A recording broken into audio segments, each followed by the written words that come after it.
Hello, friends. Welcome back once again.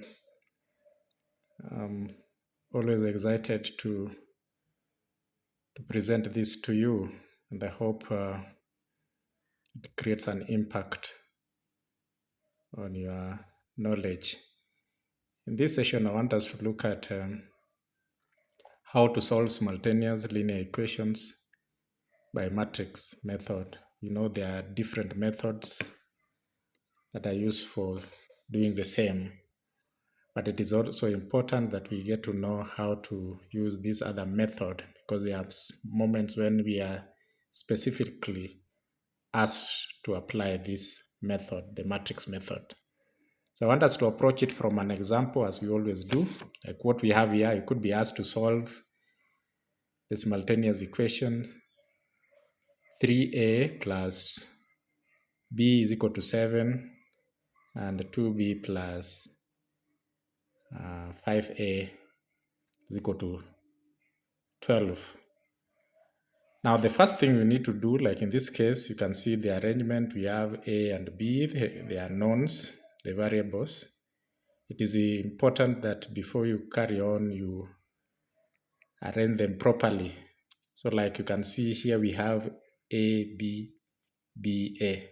So it is advisable that you first of all align them. So for instance, you can rewrite the two equations as 3A plus b is equal to 7. And then the next one, instead of starting with b as they have done here, we also start with a, so that we have 5a plus 2b is equal to 12. It is important that you take note of that because you'll be forming matrices, and if your numbers are misarranged, then you'll have wrong results. Now, the first step when using matrix method is to get a matrix equation. And how do we get a matrix equation? The matrix equation, you get it from the variables here, like A and B, and also the constants that are involved in this case. Now, the first case we'll have the matrix of coefficients. So like in this case, the matrix of coefficients is 3. And then here we have b, which can also be referred to as 1b. So the coefficient of b is 1. Then here the coefficient of a is 5. And then we have the coefficient of b being 2 there. That's the first matrix. And then multiplied by matrix of variables or matrix of the unknowns. So like in this case, we have A and B. And because A is the one beginning in both cases, so at the top part, we'll have A, and then the bottom part, we have B. So we have a 2 by 2 matrix here, and we have a 2 by 1 matrix here, also referred to as a column matrix. And then we equate to the constants matrix.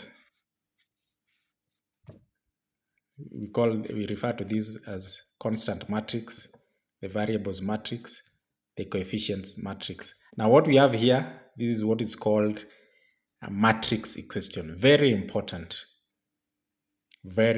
step. Then after this, the second step, after the first step, this is the first, then second step, we get the inverse of the coefficients matrix, which in this case is the inverse of this matrix that we have here. And as we had seen in an earlier clip, we need the determinant of that matrix. And the determinant, of course, is, now in this case you can see is 3 times 2, which is 6, minus 5 times 1, which is 5. So the determinant is 1. So to find the inverse, remember, inverse of the matrix will be 1 over 1. Remember, we said it's the inverse of the determinant multiplied by the matrix. But this matrix, the new matrix, is when we interchange, as you can see, we interchange the elements of that original matrix, the main diagonal, the elements, the main diagonal, and reverse the signs of the elements in the other diagonal. So like in this case, we'll have -1, -5 instead of 1 and 5 as we had earlier. Sorry. So the inverse in this case of that coefficients matrix is actually, now in this case 1 over 1 is just but 1. So and you multiply by that, so what we'll have is 2, -1, -5, 3. This is the inverse of the coefficients matrix. Then the next stage, the third stage in this process, is we pre-multiply the matrix equation by the inverse that we found here. Pre-multiplying. Pre-multiplying means writing it before. To pre is right before you multiply. Remember, in matrix multiplication, the order of arrangement of matrices is very important. For instance, if you have a matrix, two matrices, just to show you that if you have two matrices A and B, it is not always true that A times B is the same as B times A. That is very important to note in matrices. In other words, they are not always commutative. There's only one condition for commutativity in matrices. So it's very important. So we pre-multiply both sides of this equation by the inverse that we have so found. So what does that mean? We have the inverse that we found is 2, -1, -5, 3. Now multiplied by the matrix equation. So 3, 1, 5, 2, and then you have A, B. So it's used to pre-multiply both sides, the left-hand side and the right-hand side. So we also have 2, -1, -5, 3, then multiplied by the constant matrix 7, 12. Okay. Now, you should note that whenever we multiply a matrix by its inverse, remember this, the inverse of this, we'll always get an identity matrix. So like in this case, this matrix that we have here multiplied by this matrix will give us identity matrix, which in this case will be identity matrix of order 2. That is 1, 0, 0, 1 multiplied by A, B. This gives us, now here we have to just work out. So we have 2 times 7, which is 14, plus -1 times 12, which is -12. So that is minus 12.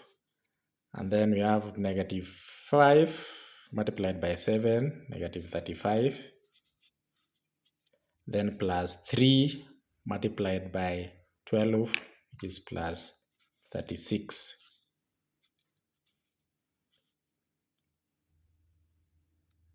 So that leads us to the product being now on the left hand side. Remember we had this.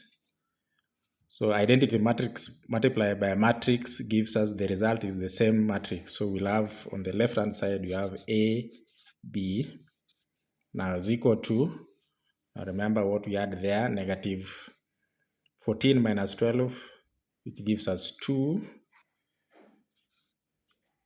And then we have negative 35 plus 36, that gives us 1. Okay, so you can see AB, the matrix AB is equal to 2, 2, 1, and therefore we can conclude that A is equal to 2 and B is equal to 1, and this is the solution to the question, the two equations that we have, that we were given.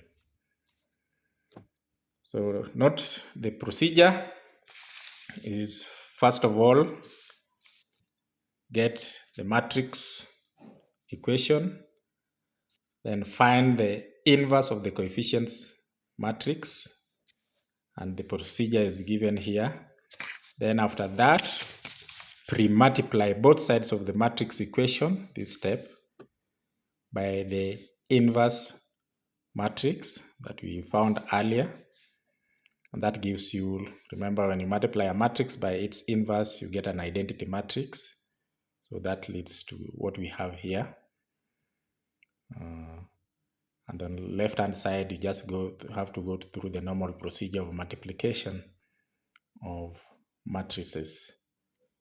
And this reduces to now the left-hand side being AB is equal to 2, 1, and therefore you can conclude that A is equal to 2 and B is equal to 1. If that was okay with you, if you have any questions, please feel free to share in the comment section, and you can also ask me any clarification. Thank you so much for your audience. Please, I ask you to subscribe if you haven't, and always give me a thumbs up for the like. And if this was beneficial to you, why don't you also make it beneficial to your neighbor or a friend by sharing? Thank you. See you next time. Always take care. Bye.